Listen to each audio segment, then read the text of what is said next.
Youth forum of নারায়ণগঞ্জের আজকের এই দ্বিতীয় বর্ষপূর্তি প্রোগ্রামের সম্মানিত সভাপতি অতিথিবৃন্দ, আমার সামনে উপস্থিত সংগ্রামী ভাইয়েরা, আসসালামু আলাইকুম ওয়া রাহমাতুল্লাহি ওয়া বারাকাতুহু।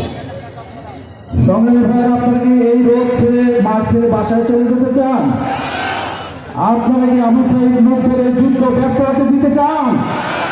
আপনারা কি রাজপথে আগামী দিনে সকল ষড়যন্ত্র ব্যর্থ করে দিতে প্রস্তুত আছেন? ইনশাআল্লাহ। আপনারা জানেন এই নারায়ণগঞ্জে এই রাইফেল ক্লাব, এই নমপার সহ বিভিন্ন মিনি ক্যান্টনমেন্ট তৈরি করে তারা মাদকের সয়লাভ করেছিল।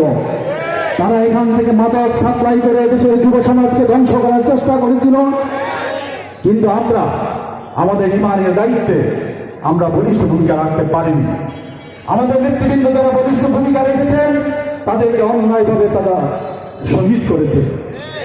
তাই আজকের এই ইয়ুথ ফোরামের প্রোগ্রাম থেকে একটি ঘোষণা দিতে চাই, এই মাদক মুক্ত নারায়ণগঞ্জ গড়ার জন্য অলিতে গলিতে ইয়ুথ ফোরামের নেতৃত্বে আমরা কমিটি গড়ে তুলব এবং মাদকের বিরুদ্ধে দুর্বার আন্দোলন গড়ে তুলব ইনশাআল্লাহ।